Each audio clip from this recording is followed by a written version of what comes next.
We had a few questions that I thought were like a great place to start.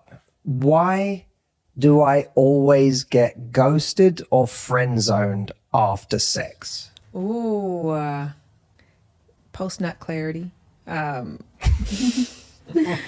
Long story short, right? For a lot of people, the pursuit of sex is the fun part of it. And there's also studies that will show that people, particularly men, will tend to have sex with people that they don't necessarily think are good romantic partners. So, in a traditional sense, women tend to have sex with people that are either equal to their standards or above their standards, whereas men tend to have sex with people who are equal, below, way below, like someone that they just met 10 minutes ago. So that's also a bit of it too, is that it's not necessarily having sex with you that change their perception of you. It's that they already decided, what capacity you guys can have a connection. And then this was just an opportunity to see if you can extend that for, 7 to 12 minutes, which is the average time it takes for people to orgasm. But I think that it's important to note that I think the decision is usually had in advance of where this relationship is going to go. Wow. Oh my God. I did not expect you to give that answer. That is so interesting. So what you're saying basically is that a lot of it is premeditated, in the sense that a lot of men will go into it and go into sex knowing full well that they do not want to pursue a relationship with the person. How can you mitigate against that if you're a woman out there dating and you are actually doing that in earnest, trying to find somebody? Like, how are you supposed to navigate that? Only have sex with people that you want to have sex with. Sex is not currency. It is not an exchange. Sex is an action. It's a place that you go, hopefully, if you have great sex. It's an action that engages parts of your body that are supposed to give you stimulation and sensation and pleasure. And that's why you do it. You don't do it to get closer with someone. You don't do it to make someone like you more. You don't do it to buy yourself more time with them, because it's a really bad gamble that ends up hurting you and can cost you a lot, of course, too, because there's so much risks associated with it. So I'm very pro casual sex, but I am big on the two things of consent and intent. Consent, well, yes, enthusiastically, yes, we both want to do this. Okay, but why? Because if I want to do it because I want to get closer to you and see if we've got a sexual connection, because I want to then go ahead and forge an emotional one, and you want to do it because you have 40 minutes to spare, or because you're horny right now, it's a massive misalignment. So I can still enjoy the feelings that I have with you and then excuse myself to my car and finish myself off if I'm feeling horny. But I also just acknowledge that, like, we want completely different things from this. To me, good sex is not just what happens in the moment. It's the experience that lasts up to 3 weeks after. And I say 3 weeks because that's the time you can get an HIV test, because you want to make sure that the experience was safe, that there were no unintended consequences, and above all else, that you got to wake up the next morning and like yourself. So I think all of those decisions come into play before you decide to say yes to somebody. What do you say to people who really feel unable to enjoy sex outside of the context of this is actually going somewhere, and or they've set that rule for themselves that I can't have sex just for fun, it's not me, I only want to have sex in that setting? What do you say? Because it obviously creates this now there's a whole thing at play. Yes. And someone is trying to, delay it because they feel like I can't do it now, but I could do it if we'd been seeing each other for X amount of time. And I feel safe, and I feel like it's actually progressing to something, and then I'll be okay to do it. But still, I don't know if you're going to have that reaction of like, we wait 2 months and then you have sex with me and all of a sudden you're not going to be interested anymore. What's your advice to people who just cannot do what you just said? Because I agree with you. Everything you just said, I'm like, that's a beautiful answer. And then I'm hearing the person who says, I can't do that. They can't wait.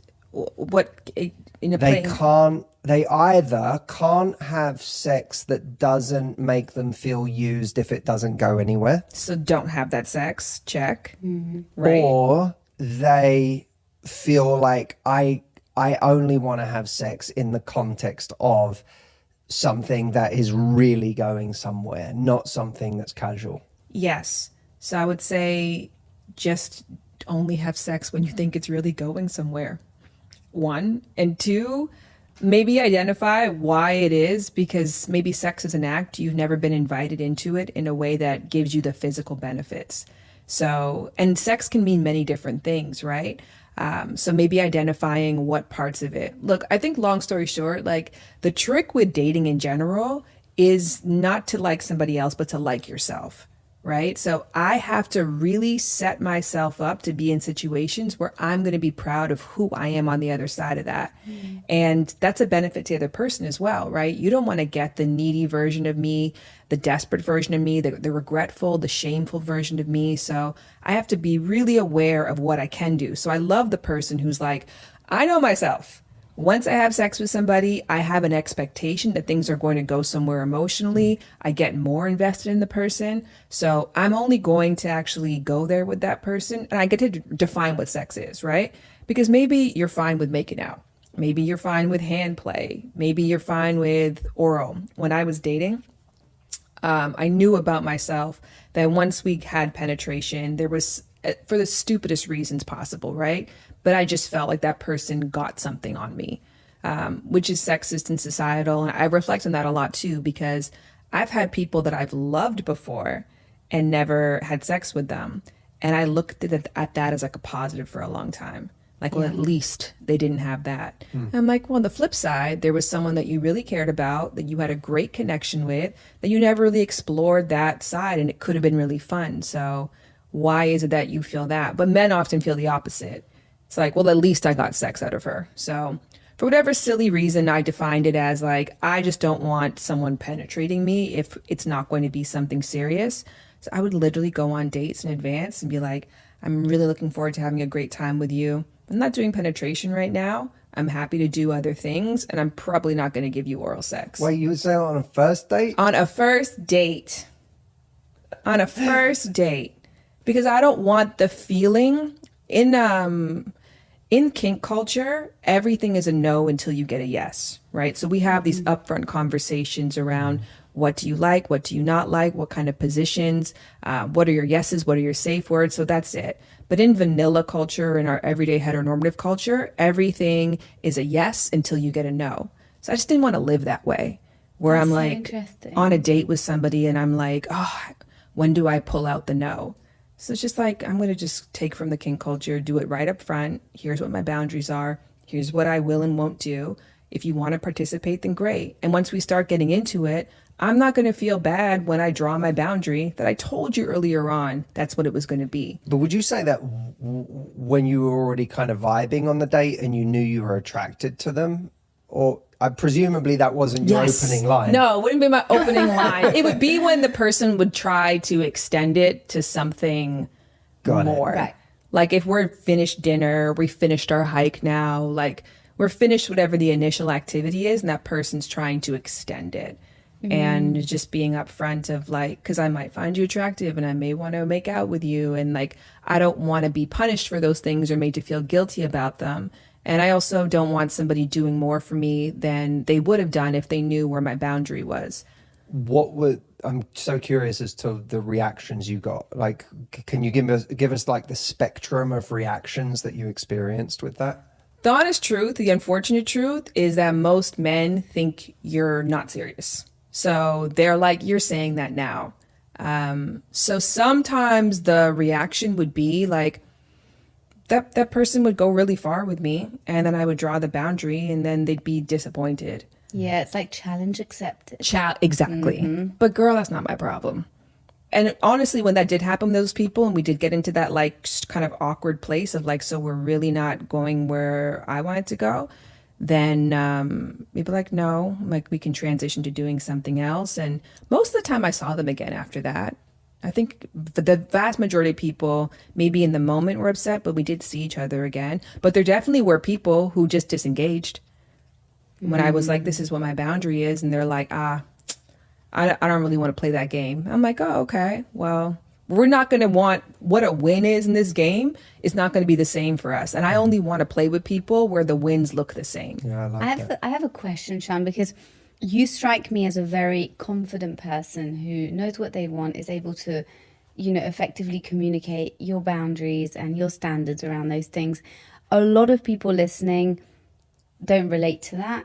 I think a lot of people struggle to, they have sex with people because they feel like it's the only way to get somebody to like them, or because they don't want to say no because they feel awkward to say no, or they just don't really know how to have those conversations. They do it in pursuit of avoiding that conversation. Mm-hmm. What advice would you give in terms of like, what do you channel inside? Like if you go one layer deeper, like how do you actually get yourself to have those conversations and be super upfront going into it? Like, is it something that you pre-decide before going on a date, that you practice? Is it something like, do you have a process around that? Because I think that'd be really useful for people. People get very blindsided not blindsided, they get very kind of caught in the moment and like put on the spot. And I think they don't know how to respond, and then they end up doing things or not saying things because they don't really know how to respond in that moment. Yeah, such a great question. We were talking, Matthew, about the airplanes, and the benefit of like living enough life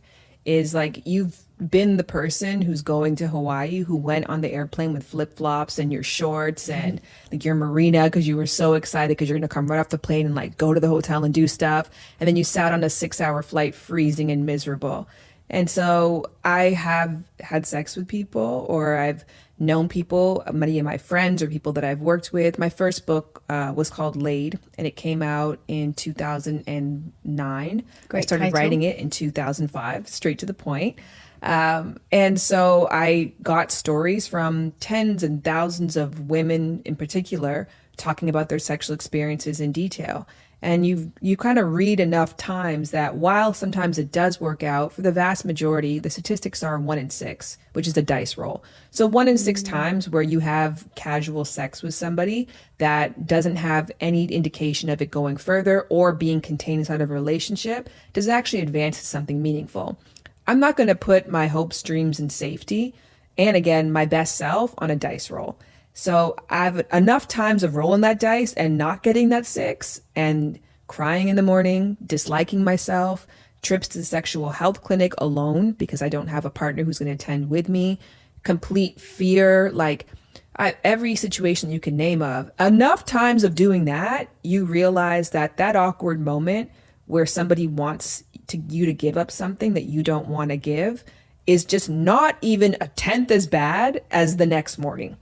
So it's just knowing how your future self is going to feel. It's being the best friend to your future self. And I hope for many people, they don't have to experience enough of those bad dice rolls in order to say, okay, let me just logically think like, what's going to allow me to actually enjoy this connection? What's going to make this sex good for me? Like that's even the basic one, right? Like someone's offering you sex, and to your point, Matthew, they know that sex is only good when there's an emotional connection tied to it. So why would I have sex that doesn't have that in hopes that it will? Because if it won't, it would have been bad sex. And why would I want to participate in bad sex? I do a lot of bad stuff. I eat bad food sometimes, I do bad workouts, a lot of things that I do that I don't necessarily enjoy. Sex should be one thing that you do that you really like. And so why not build in those protections for yourself? And again, you don't even have to be a different version of yourself, but just think of the past version of yourself and then be kind to the future version of yourself. Can you talk about just the difficulty that some people have getting a guy to put on a condom when they go home with them? I'm so glad you asked that. We had somebody send in that question. Really? Yes. Okay, because it's still to this day not talked about enough. Is this what I've always found a really strange culture of like people going home with each other and having unprotected sex. And I remember doing a campaign years ago for a condom brand where it was all about safe sex. And I saw the statistics on A, how much unprotected sex there is, but B, what the main reasons were. And one of them was just inability to, well, one was a kind of machismo culture of men saying, like, I don't want to wear one, or I don't like wearing one, or it feels better when I don't, or whatever. And then it was people sleeping with guys who felt they couldn't voice that, or didn't feel comfortable for whatever reason. Or could you just, I feel like we need to put this to bed, like, once and for all for people, because it's just so much can go wrong that it feels like it should be the most talked about thing. Yes. Okay, let me ask a question, but this is a palate cleanse question. So try not to answer it based on how we... I think someone else being into it. Bingo. Oh, we worked together on that. That could have gone wrong. I do that sometimes. I'll set somebody up and they say the opposite thing. I'm like, well, that's fine. But that's not where I was going to. Okay, that's fine too. That's not where I was going with this. What makes it sex great for most people, specifically men, is when their partner is into it. So if you frame it like that, like, oh my gosh, like when we have safe sex, I can really let go. Like I can lean in, I can get nasty. I'm not in my head the whole time. I feel more free to experiment. Like we can have better sex rather than safer sex. We have better sex when we are protected. Like, and did you know that there's some of them are ribbed? There's a flavor one. I want to try that on you because like, oh, this is actually my favorite flavor. I'm going to put it on you. Like make it fun. Make it a part of the sexual experience, and then make it a reward. Like when we do this, then I will do that. I'm into it more. I'm going to enjoy it more. I'm less in my head. I'm more in the moment. We have better sex when we have safe sex. I love that answer. I'm glad we did that. And I there's a follow-on question I have that relates to, I think a question that a lot of women have, which is, okay, so I don't want to have sex quickly. I want to wait. I want to get to know this person first. I've been burned in the past. I can't wait, then that's on them, not you. But I'm wondering if we can just explore almost the nuance of the fact that it's also, there's something valid for other people who go, yeah, but I am a grown-up who likes sex. If I'm dating someone, part of me assessing whether I even want to be with them or be in a relationship with them or be exclusive is that I experience that. It's not possible though. It's not possible for you and me to have good sex when I need emotional security and you're trying to audition me through sex for emotional security. That doesn't make any sense. Right? Like it's not going to be the best sex. I will not be able to be present. I will not be able to perform. I will not be able to enjoy myself. So like the test that you're setting up does not make sense for who I am. So we can either find other activities, and there's tons of ways we can explore we have sexual chemistry without having sex. But that formula is never going to work. Do you think you can know that someone, like, do you think that it's fair to say though that I don't know someone is right for me until we've had sex? Because that is part of, like, if sex is an extraordinarily important component to you of a relationship, do you think it's fair for someone to be like, I surely cannot make my mind up over whether I want a relationship with someone if I haven't experienced that with them? And I'm going to take it out of the kind of the religious context, because obviously that's a whole different thing. Yes. But if we're just talking outside of religious belief, that question on its face, do you think is that a fair thing for someone to say? Okay, I like where this is going. I want to say that titles in general are never things that you should work towards. It's things that you should already be and be like, oh, look, like we're already in a relationship. Why don't we call it that? So if you're trying to create a pathway to a relationship, I just think that's never the right way. So anybody who's saying, well, I can't decide if a relationship or not until I have sex with you, or somebody who's saying, I can't have sex until I'm in a relationship. Like, I'll go back to my example of my story. I regret not having sex with that guy that I loved. You know what I mean? Like, because I was waiting for a title, but the feelings were there. I really enjoyed him. We had an amazing connection. I think we could have really had a wonderful time and moment. And now that I'm, married with kids, you look back on those banks of times, right? Of like, remember that amazing night we had, that great experience. And I robbed myself of that because I was waiting for a title versus a feeling. The feelings were there. But do you think it would have made life just so much more difficult for you, and the heartbreak would have been bigger, and it would It was a pretty bad heartbreak regardless, So I think that maybe in the moment or in the short term, maybe, yeah.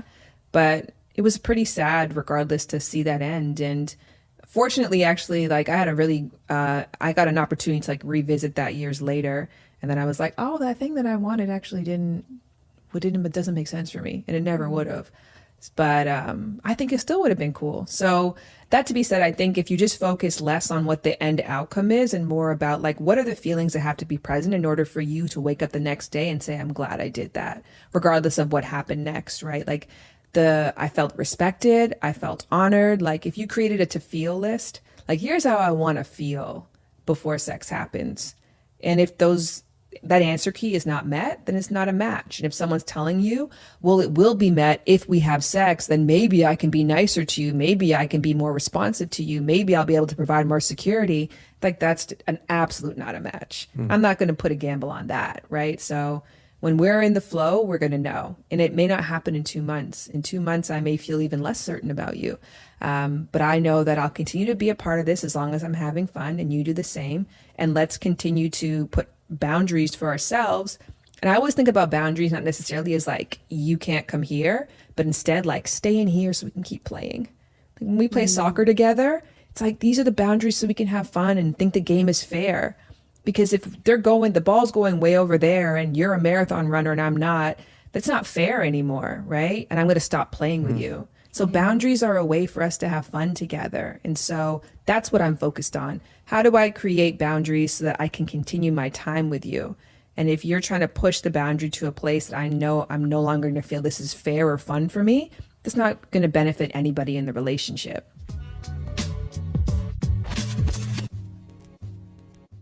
Guys, as you know, this podcast is not just about your love life. It's about truly loving life. And one of the things that I find most important when it comes to loving life is the things that we can do that make our lives better every single day. And we go to bed every single day. So the sleep we get, what we sleep on, and how we feel in the night is one of the ways that we can increase our quality of life meaningfully on an ongoing basis every single day. One of the ways that Audrey and I do that is through the bed sheets we have. And we have found no greater bed sheets than the bed sheets that Cozy Earth have.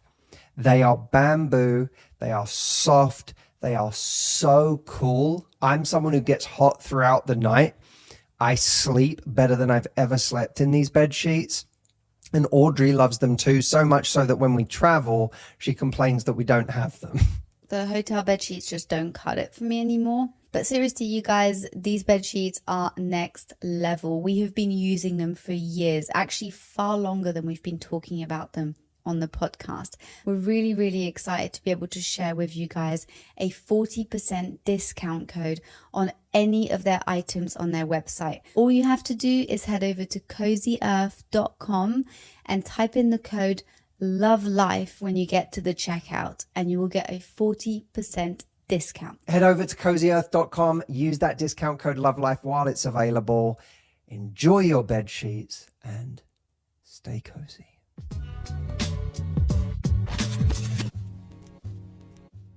We had a question from somebody who asked, if somebody is forceful while initiating intimacy the first time, is that a sign of them being abusive or excited?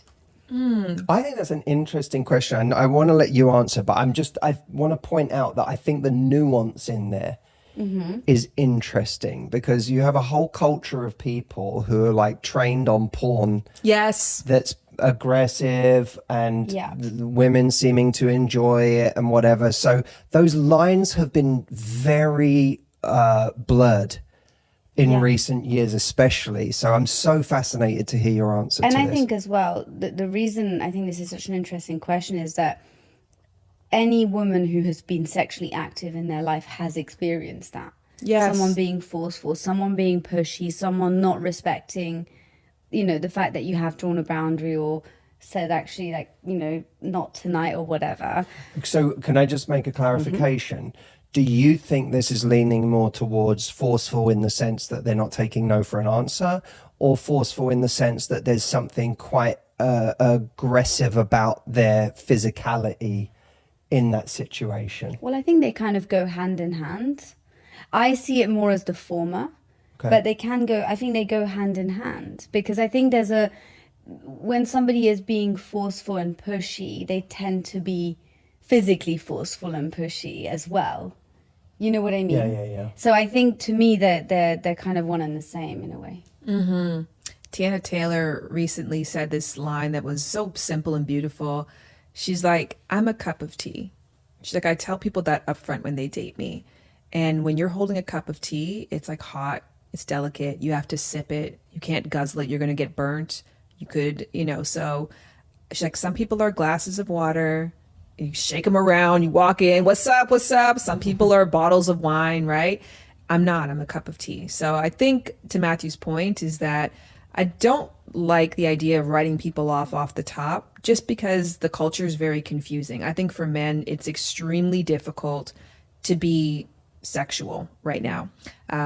You're stuck between a rock and a hard place of trying to be not too masculine, but still the man and the leader, because you have all this like alpha man. I want a leader. I want someone who's directive. I want someone who takes control. And then you're told if you do that too much, then you're toxic. And women want somebody who's like sexually free and a freak in the bedroom. But, if you want that up your butt, or if you want this kind of touch, like this is getting weird for me now. And I see this all the time, even in our culture of women becoming, more tolerant and more open.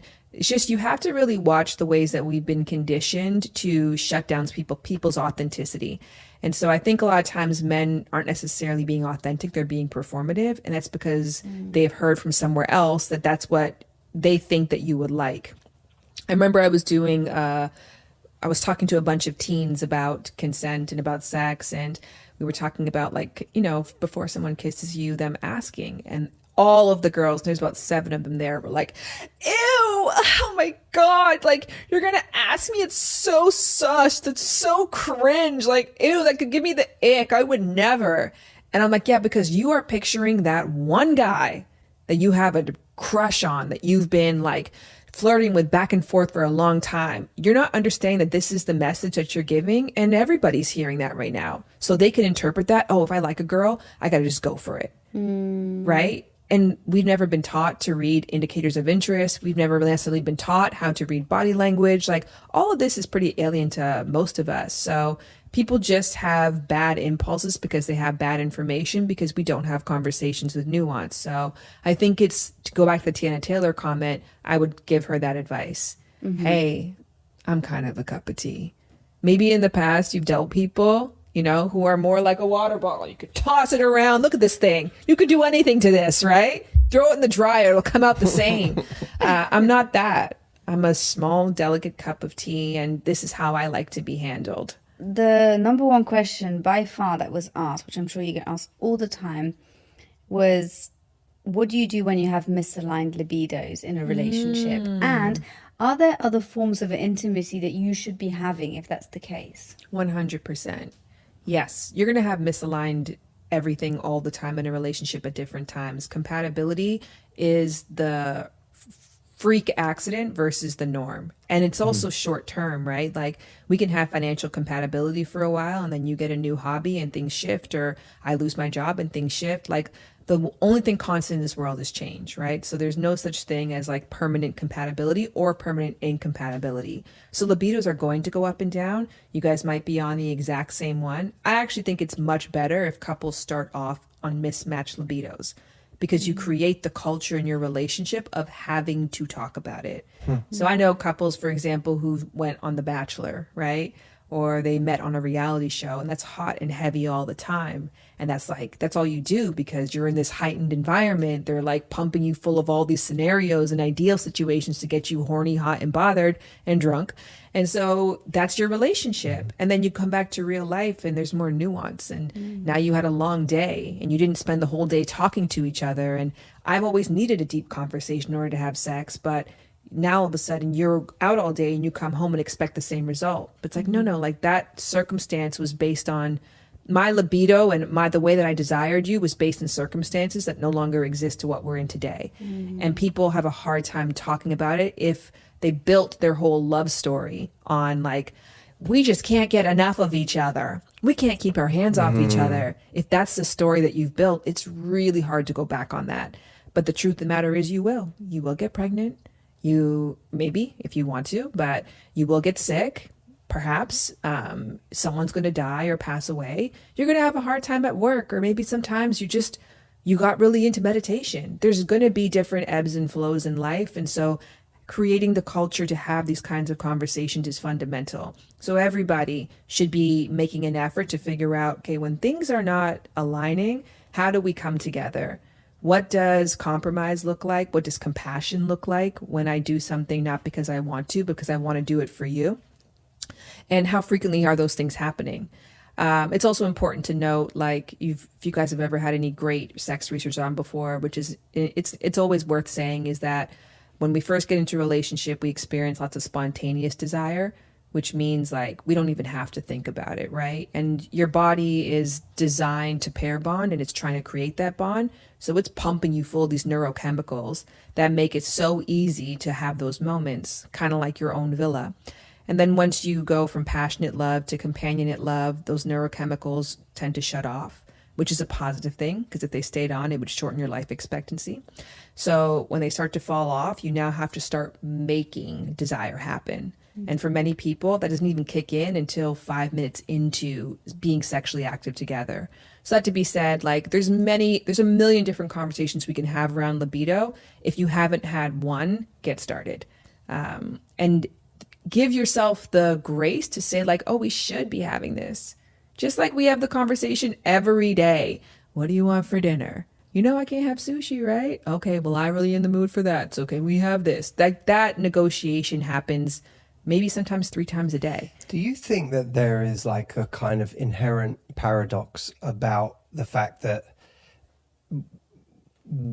we need more communication around these things, but also communication itself being something that can be the sex killer? As in, the more you shine a light on the fact that we're not having sex, and the more we talk about it and chop it up and dissect it, and we're like, suddenly it's like we've taken it well and truly outside of the world of desire, and now it's just being analyzed constantly, and now we're doing therapy over it and talking about it, and now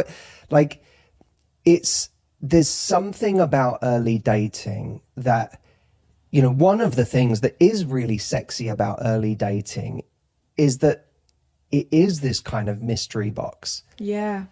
And we are just like feeling our way around it, and we're not, and there's so much that's unspoken.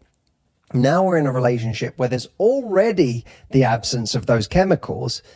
And on top of that, we're analyzing the hell out of it and talking about it.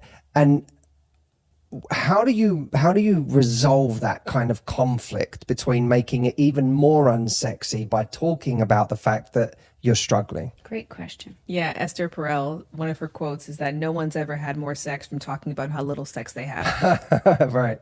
That's the truth. But there's a difference between like, let's talk about the fact that like we don't have dinner plans right now. We never have dinner plans. And like, I don't know if you're considerate of the fact that I've gone vegan recently. There's a difference between that conversation and like, oh, dinner's coming up, babe. What are you in the mood for right now? Okay, I'm vegan right now, so I'm more interested in stuff that are a bit healthier, but I'm still looking for something really carby. Like, what are you down for? So you don't have to talk about the sex you're not having. Talk about the sex you want to have. Most people haven't even done that. And then again, expanding the word sex from the definition that you used to have, right? Because It can be the sex that I'm having today is so different than sex I was having 3 months ago. And we spend more time doing different activities. And yesterday, I'm not going to go into it, but I had a great night last night, but it didn't include the normal 5, 6, 7, 8, right? And that's because myself and my partner know that we're different people every day. So I just think instead of having the focal point on why you don't, it's like, okay, well, when do you? And why do you when you do? And when you don't, what's happening around the don't that we can start to manage those? I have a thing called Turn On Triggers. It's an activity on my website too.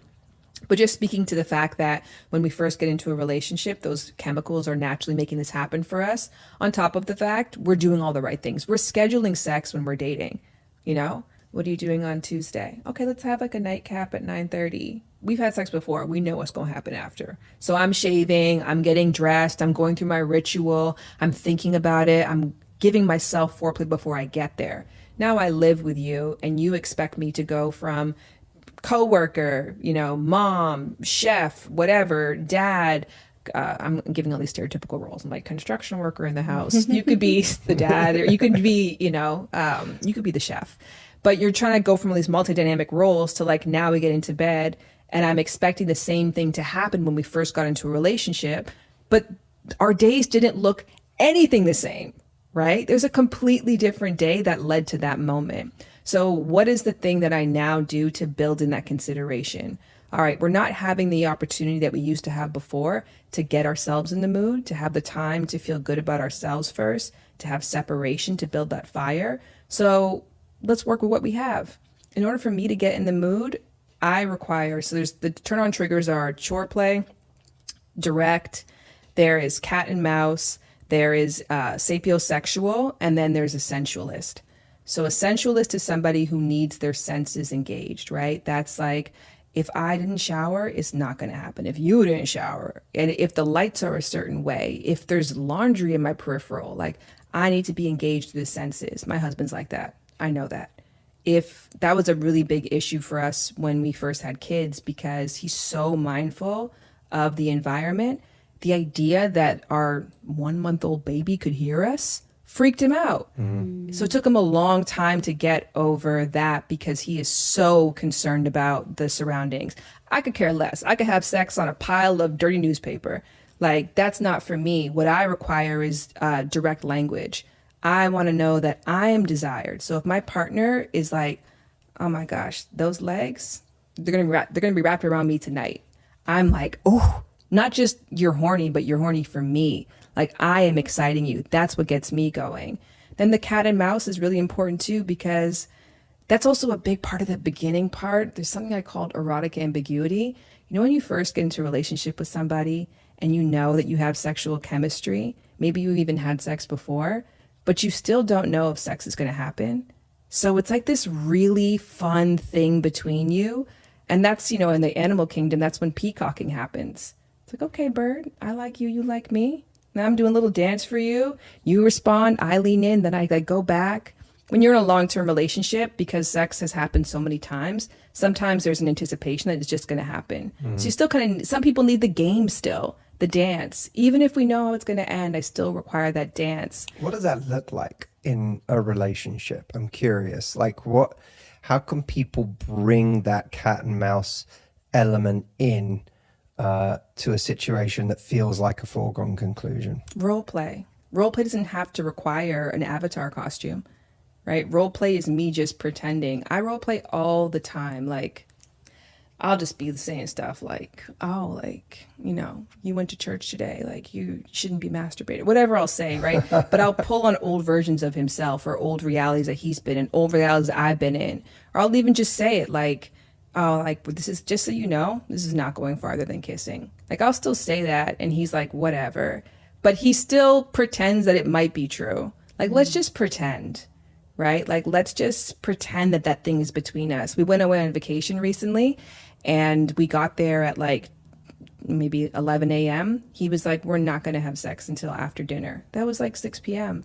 So from 11 a.m. to 6, and all we're there to do is be together, we just like caught each other in all these like moments and then pushed each other away. Like, that was my favorite. So fun, right? Like, so that's those really little fun things, again, you're both participating in knowing that you have to make the magic happen. You have to make that fire happen. What do you say to people who feel that they don't have a kind of natural confidence about role playing and they feel silly and they're embarrassed by it, or, you know, there's that terror of I'm going to do this and my partner's kind of just going to look at me funny and shut me down because they're not very imaginative in those ways, and they're just going to kind of like, I'm not going to have a good sparring partner. Yeah, I'm going to get rejected for this. They're not going to yes and me. Yeah. And you know, you hear from a lot of people who say, I have fantasies or I have things that I might like to do, but my partner isn't really like that, or they're a bit more of a prude, or they're a bit more shut down, or they're a bit more like vanilla in that sense. And so how can people have more confidence in themselves to initiate role plays, and B, what do they do if they don't have an imaginative partner? Yes. So I'll answer that in two ways. One, for role playing, like your first acting role shouldn't be like you playing a role Leonardo DiCaprio would take on. You're going to take a role that's like you playing yourself. So your first bit of role playing can just be you pretending that like it's not going to happen. I'm still me. I probably know it's going to happen, but I'm just going to pretend that. Remember when we first started dating and it was kind of the question? I'm going to go back into that mindset. I'm going to pretend that I'm a little mad. I'm going to be a brat. I'm going to pretend that I'm like mad at you and like, oh, and then you're going to pretend maybe you pretend to be the brat. So I'm still just being myself, but like a little outside of the box. And you get good at that, then maybe you can like advance to like, now we're in the rainforest. I'm an avatar. But I will just say in general, there's something that does have to happen. And I want to direct this towards women because I mostly work with women, but I see women sabotage themselves all the time in the language that they use casually with their partner. Like, oh my God, that would be so gross if you did that. I was recently talking to a couple and we were talking about peacocking. How just in general, like peacocking is traditionally a man's responsibility, or the male responsibility in the animal kingdom. And I was talking about like Magic Mike and dancing, and how like men really do enjoy that. They enjoy the ones who have to like do the pursuit and like put their masculinity on display. And then she was like, I would like die of laughter if you did that. And then her husband was like, well, I'm Cuban. I'm actually kind of good at it. But it's like, you have to, when you're building a fire, have you guys ever built a fire before? Yes, it's very hard. So hard. Yeah. And when you get a little ember going, everybody has to participate. Like, we got a spark, boom, we're all blowing on it together. Someone's fanning it, someone's shielding it from the wind. Like, that's where we have to be on together if we want to have a great sex life long term. We see that little spark, we got to be in this together. We have to like quell all of those like awkwardness. My partner danced for me recently. There was a part of it that was a little silly, but I just squealed like I was at a Backstreet Boys concert because I wanted him to feel like he was into it. And it's like, that's going to pay off long term. Whatever awkwardness I'm feeling in the moment. And if I laugh, it's usually my embarrassment, not because I think he's doing something embarrassing, but I shove that part of me down. I want to build the fire. Like, let's get on this same page together. I think that's a really powerful metaphor, that idea of building a fire. Because our egos are like fragile in the bedroom, a lot of us. And it's like, we have a responsibility to protect our partner's ego. Yes. Yeah. Mm-hmm. Yeah. What were the other things? So there was cat and mouse. Yes. I think we were chore missing... play. Yes, go ahead. So chore play in essence means that for many people who have multi-dynamic lives together, you have a million different tabs open. And in order for you to even get to a space of wanting to feel sexual, you need to close those tabs. So chore play, clean the kitchen for me, take the kids to ballet for me, take out the trash, drive me somewhere, like give me less things to do so I can focus on really genuinely doing this. That becomes a really big need for couples, especially new parents as well too. Like, you want to ask me to do something else, but I'm exhausted from a day of doing, and you already had your break for yourself while I clean the kitchen. So I'm looking at you. It's not going to be you, but I try my best not to be gendered here. But in general, I think people just want that extra support to know that when we both fall into bed, we fall into bed with the same battery life. And I saw that you made an effort to conserve my battery so I can have this moment. That isn't necessarily a pass to my body. It's not like it's an exchange, but it definitely helps. And the last other one is sapiosexual, which are people who require the connection here to get the waterworks or to get the stuff moving. Everybody gets wet and hard. So for all bodies to get wet and hard, they first need that intense mental connection to happen first. These are great, really Yeah, practical. they're really good. Yeah, thank you for sharing those. And knowing what your partner's is. So I have a quiz on my website where you can do it and have your partner do it. And like I said, knowing that my partner's is very different from mine is very important, because if I try to do what works for me on him, I'm not going to get the result that I'm looking for. Can you tell us your website so people can Yes, find it's that? loversbyshan.com. Lovers by Shan, and there's a quiz on the website. Yeah, for there's this. a resource page with a bunch of quizzes and worksheets, and that's one of them. Amazing. If you haven't tried out Matthew AI yet, this is your chance. Matthew AI is our most popular new tool where you can speak to me one-on-one about anything that's on your mind right now, any question that you would want me to answer if I was sat next to you right now. Matthew AI has now answered over 2 million questions. People are speaking to it for hours on end because they're finding it that useful. I promise you, if you have not tried it yet, you are missing out on one of the best things that we have. It is like having one-on-one coaching with me, which has never been available before to people all over the world. So if you want to make me your coach, starting right now, this second, go to askmh.com.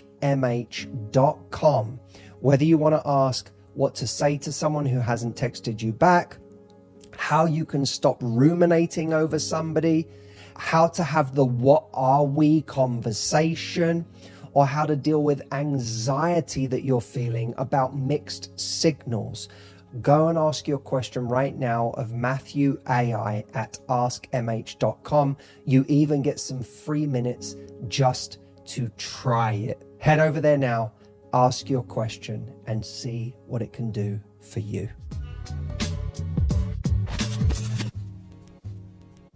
So for people who, let's say you're in a fairly new relationship, you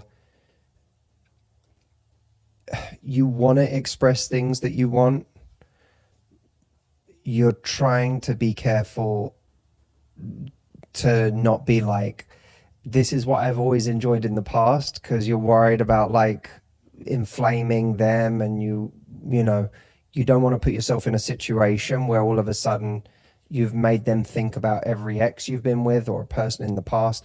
How can someone bring up things they want to do while still kind of, or do they need to give up on that and say it's up to the other person to be okay with that or to get comfortable with that? I'm just curious what your stance on that is.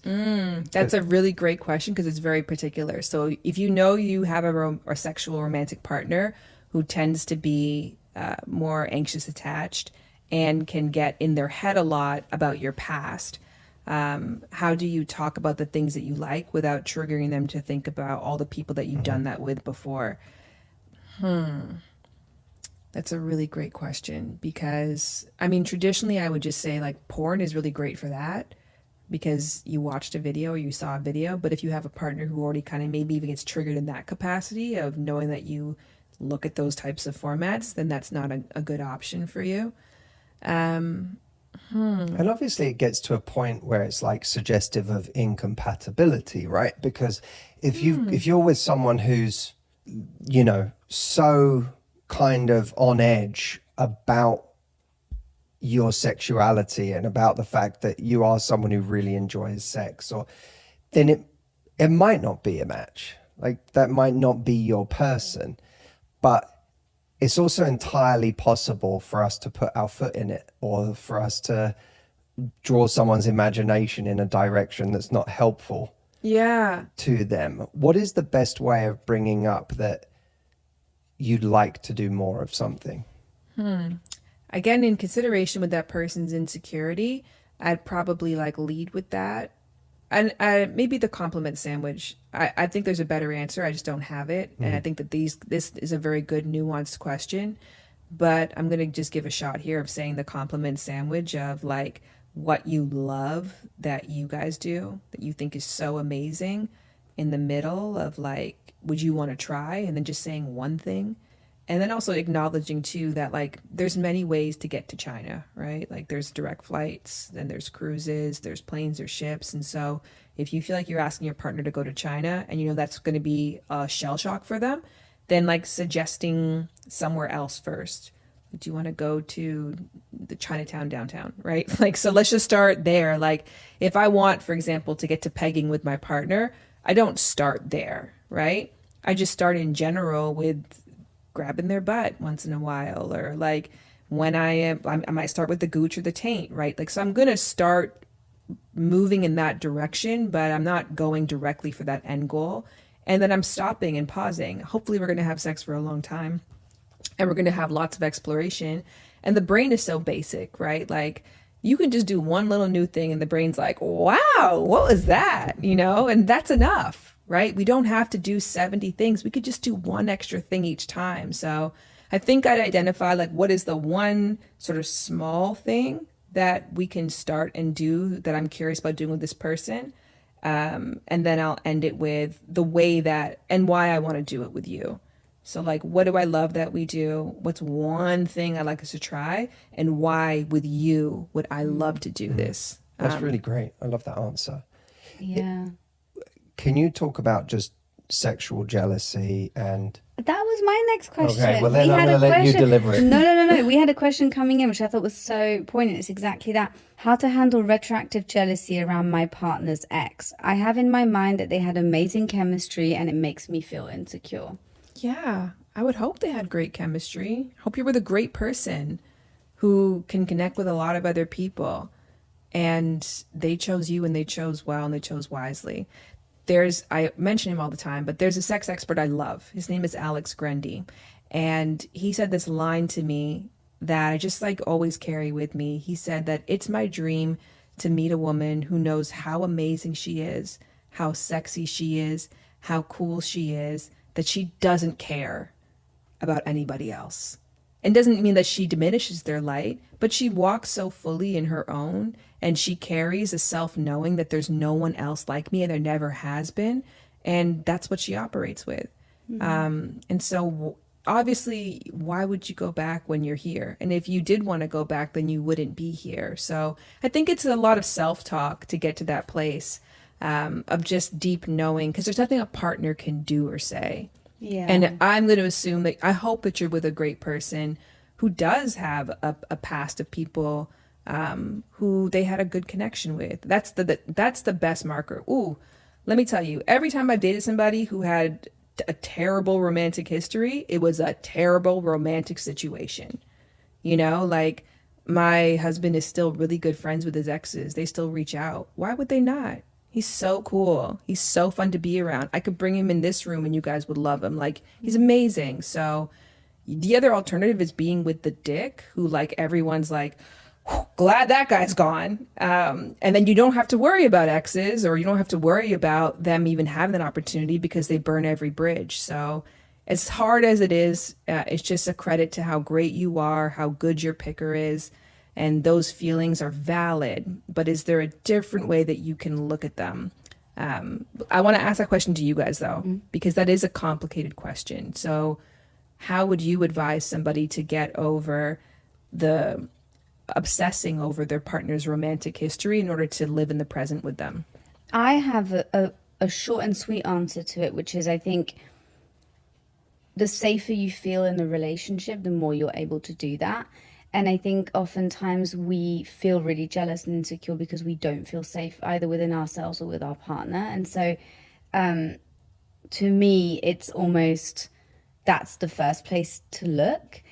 I also think there's kind of like mind tricks you can play on yourself, which is the fact that you do feel a little bit of retroactive jealousy actually fuels your chemistry and your desire for that person, because it reminds you that, well, there was other people that found them attractive, and it's kind of annoying, and like, and you can sort of spin it in your head, instead of it being something that makes you feel unsafe and is deeply negative, actually looking at it just as something that like brings a little bit more excitement to your relationship. So those are the two things that come to mind. That's really interesting. Top of mind. What about you? It was funny because the second one actually follows from the first.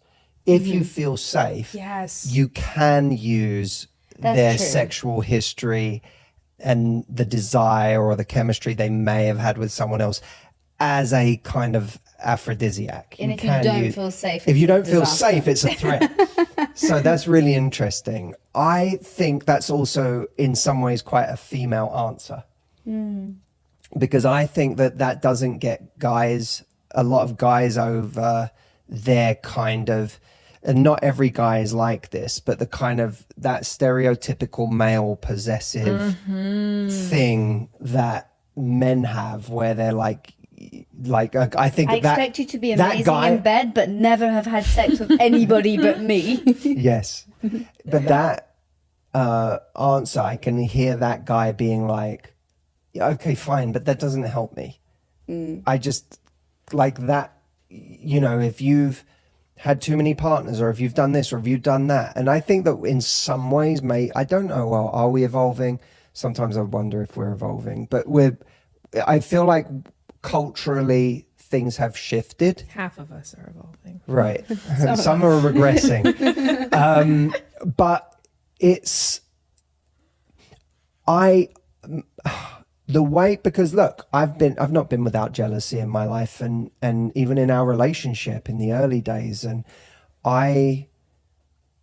the way I come at it, the kind of mind hack I use has always been to say, I don't get you the way that you are, the you that I've fallen for. I don't actually get you without everything that went before it. Yes. So whatever went before it, whether I like it or not, it has all contributed to the you that you are today. Like there's plenty of, and this doesn't just fall into the category of wish you hadn't done that. I don't like that. I know that you did that or whatever. But if you actually look at everything, if you almost look at it through a deterministic lens of a set of dominoes, every one of those things had to happen. For you to even meet this person, because if their life had gone a different way, you may not have been in the same room that night. If they hadn't that had you sex met. with that person, you would never have met. You wouldn't have been there that night I met you. Exactly.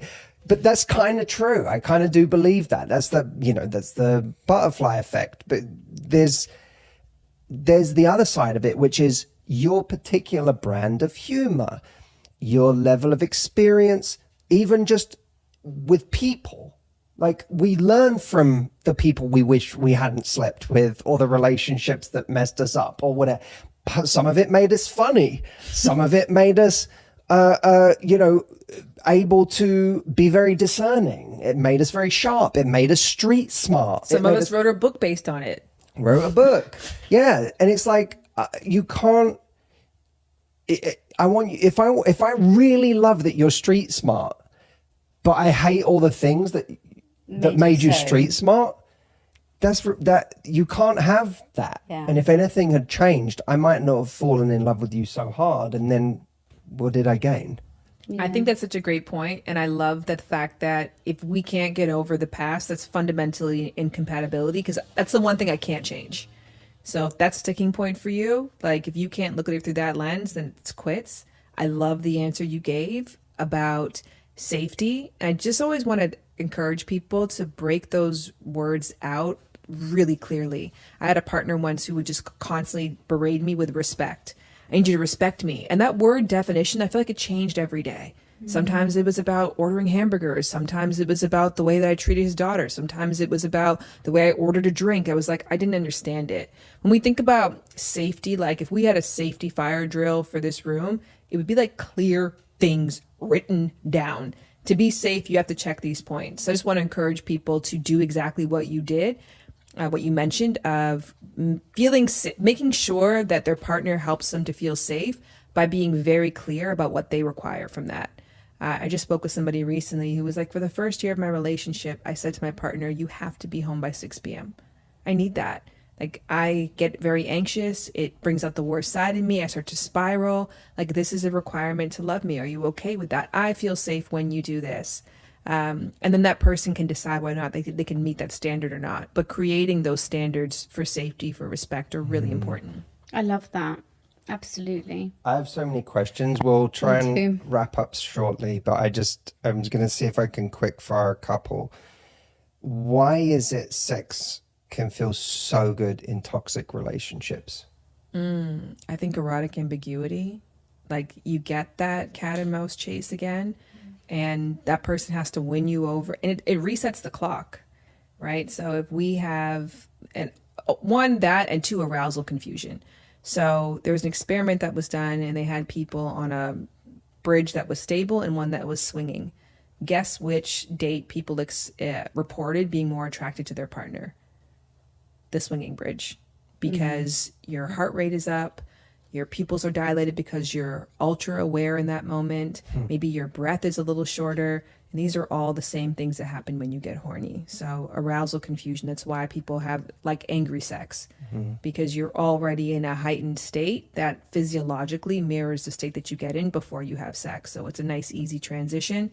So that's one of the reasons, you're pissed off all the time and you're like, am I pissed off or am I horny? Oh, let's come over here. And so that's that. But also I think too, like, it's a part of the fun. Like, it's when you look in the animal kingdom, that is the pattern, right? We're not supposed to be living until 100 years partnered with the same person. Even like the most monogamous animals are monogamous 88% of the time, and usually like, in shorter spurts, and they don't live until 80 or 100 years old. So we have to try to like replicate sort of the formula of falling in love, because there's something very powerful about that.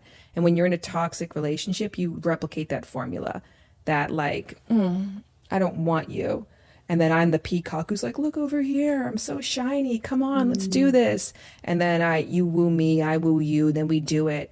And then afterwards, you're a complete dick. I cut you off. I stop speaking to you. Then we reset the clock all over again. Next time I see you, I'm like, I'm not speaking to you. And then they're like, look at me. Come on, I've changed. I went to therapy. I watched this one documentary. And then we start the dance all over again. And again, like, it gets that heart rate up, it dilates those pupils, it's exciting, it's dangerous, it's all of those things. So why would that not be fun? Do you think, therefore, that there is a kind of acceptance that people have to come to, that it's a healthier relationship is not going to give you those same kinds of spikes, and that you have to come to terms with that? Because if you spend your life looking for those spikes, you're either going to end up in toxic situations, or you're going to end up basically resetting the clock on relationships over and over and over again by hopping from person to person, hoping that the euphoria never ends. I think like you can go to a cliff and jump off and get that feeling of a drop in your stomach and the wind in your hair and the unknown and like the adrenaline rush of that. And you could die, but you do it because it's fun.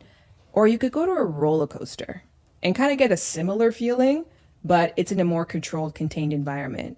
That to be said, like, still pursue the feeling, but you just want to do it in a contained, controlled environment. And it's not going to happen as naturally. A roller coaster takes so much more engineering, so much more technicalities, more maintenance, more work. So I think it's very possible to fabricate those feelings in a long-term, safe and loving relationship, but we've got to be really intentional about that. And it's much easier to go up to the top of a cliff and jump off. But like, I don't want to do that. So what's the alternative? I'm wondering if what you've seen in people who, like aging couples who,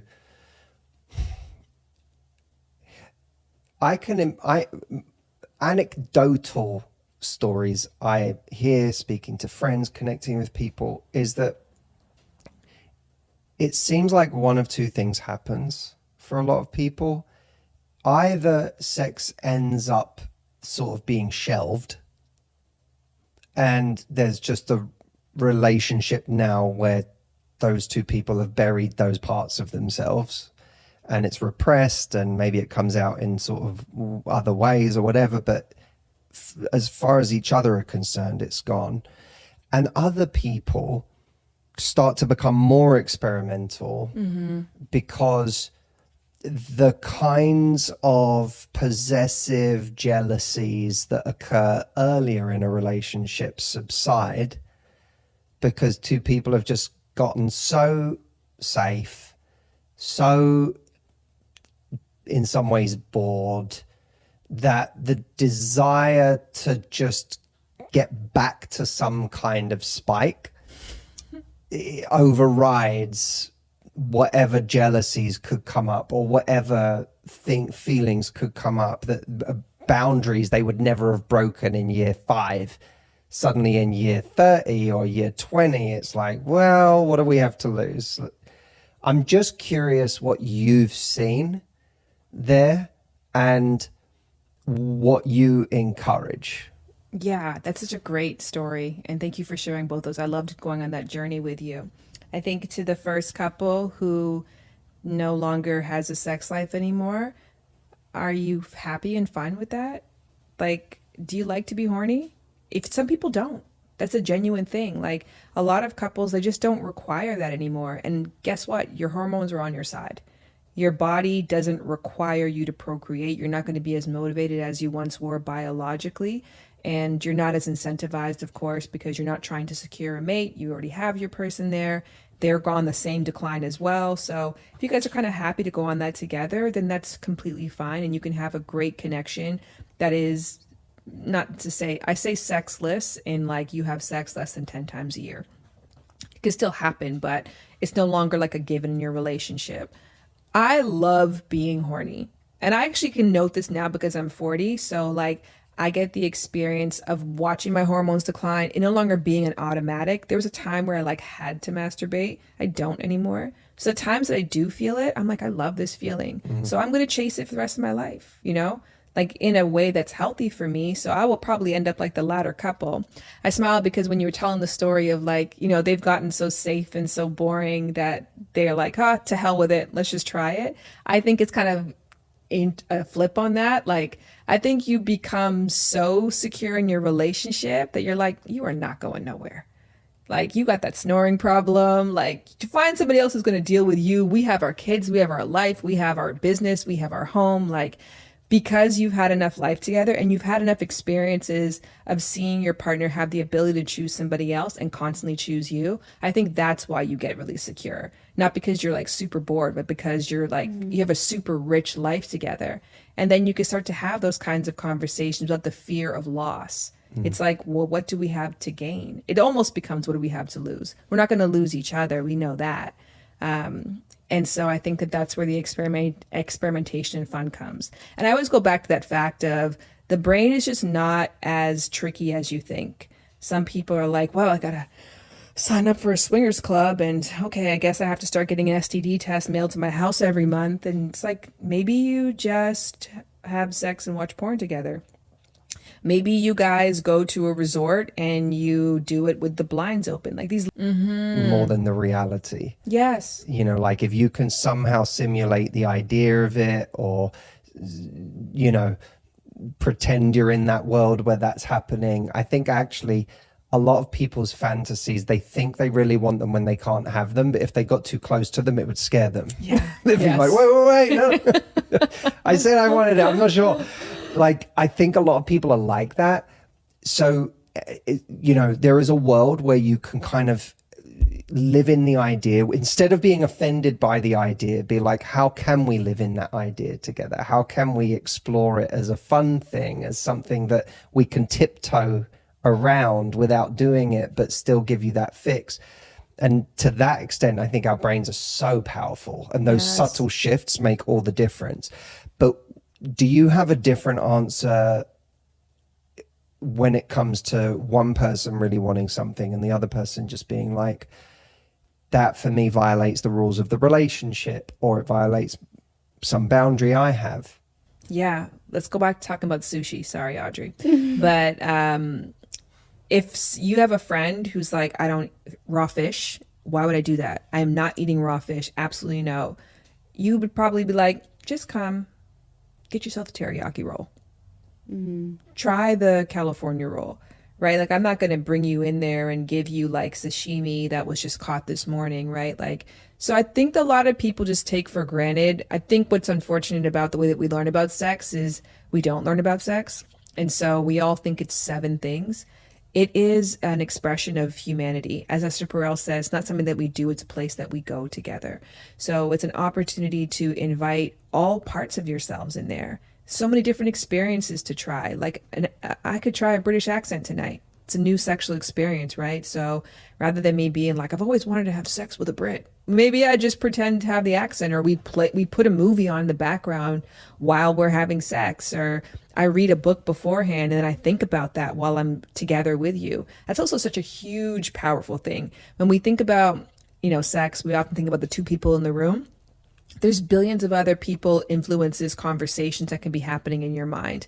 I think that your brain's an amazing tool that you can bring into things. So even going somewhere mentally while you're with your partner, experiencing them and bringing them into your fantasy, well, without having to bring them there physically. So just think that there's a lot of space between what you want to do and what you're doing now for majority of people. So like, take those small steps with somebody and then acknowledge that in order for you to get to that realization of that fantasy or that fetish, you probably had 7 years, maybe watching videos, asking friends, maybe you tried it once with somebody else. Like, you have so much education and information that the other person doesn't have. So to ask them in a moment to drop into what you're looking for when you didn't even do that, I think is unfair and unrealistic.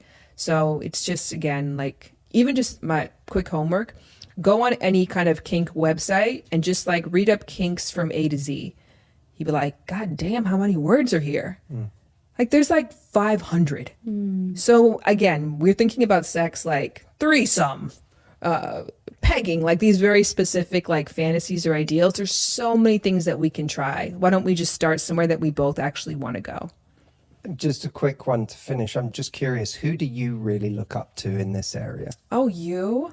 I love you. I think you're so great. Thank you. You're so smart and powerful and poignant and clear, directive, cool, approachable, knowledgeable, gracious. So you, Dr. Spirit, another amazing, incredible one.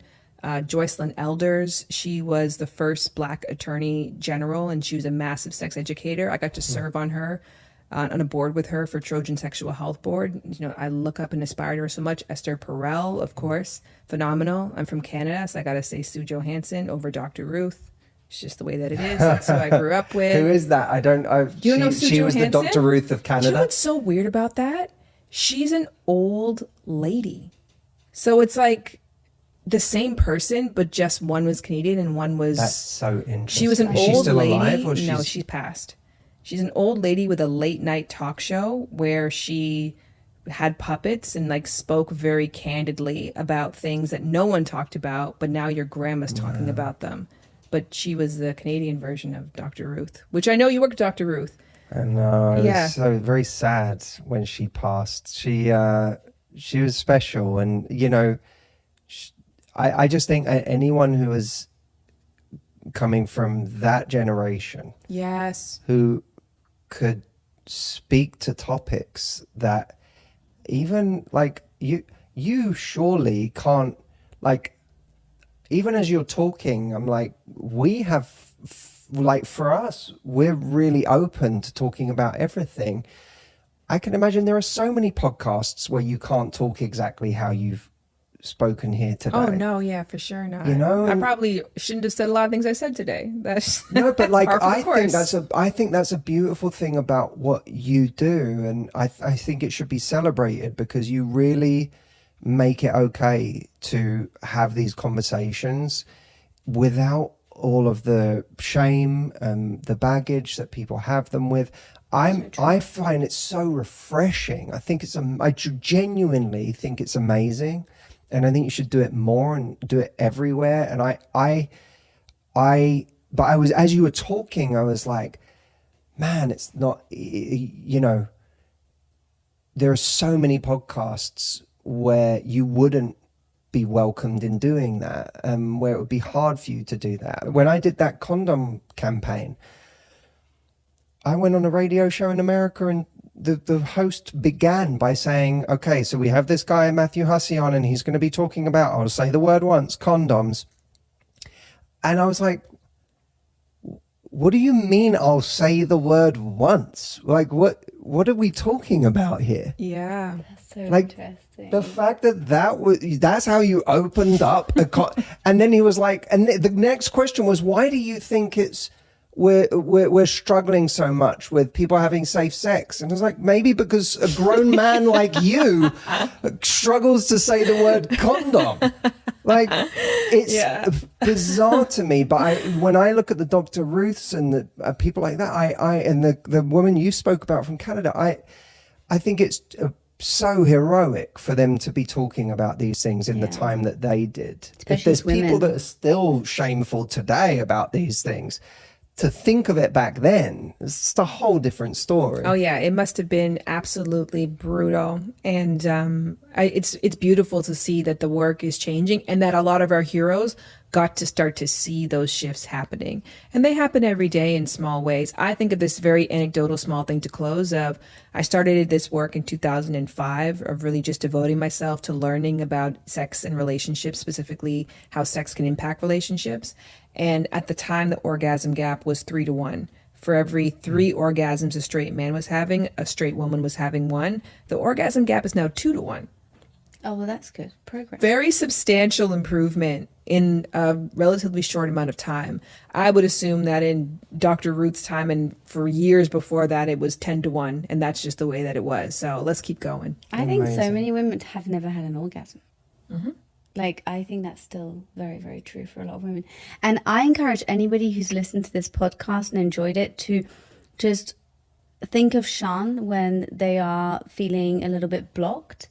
I think it's really, really helpful to have role models and people that we look up to in certain areas. And so if you're feeling insecure, shameful, I don't know, just a little bit like unsure of how to talk about sex, how to talk about your needs and what you want, just think of Shan and how she communicates. And to that thank effect, you. where can people find you?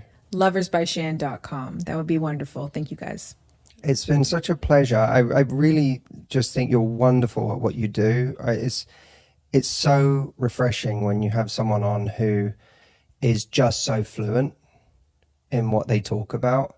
And I take it as a real compliment from you to talk about the way I put things together, because I think you have a real fluidity with your words and a beautiful way of putting things. You have very powerful metaphors, which I really appreciate, because a great metaphor is so powerful in speaking. You're just really, really great at what you do. I know you know that already, but it's just Thank so you. fun to have someone with us who's so good. And we have to do more together. I'd love that. I would love that. And I just want to say, for anybody who's looking at you or myself and being like, how do I get there? You've been in the game for how long now? 18 years. Yeah, I've been in the game since 2009. So that's coming up on that amount of time. It's like you talk about the same thing every day. You get really, really good at it. So anybody who's looking at that, just keep talking about it. Wow, we started like within probably a year of each other. That's insane. Yeah. That's crazy. I don't meet many people like that. Yeah, we were talking about that this morning. Right? Yeah. Yeah. Yeah, you keep meeting. I'm like, you talk to people, they're like, I started 3 years ago, and you're like, wow, Wow. you have millions of followers. You crushed it. Yeah. Yeah, amazing. Well, I thank you so much for being here. It's such a pleasure, and we'll see you soon. All right. Congratulations. Thanks, Shan. Thank you.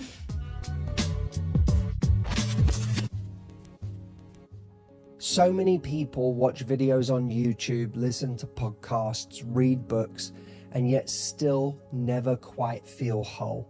They never feel like their self-worth gets to where they want it to be. They never feel good enough. They constantly feel like .com.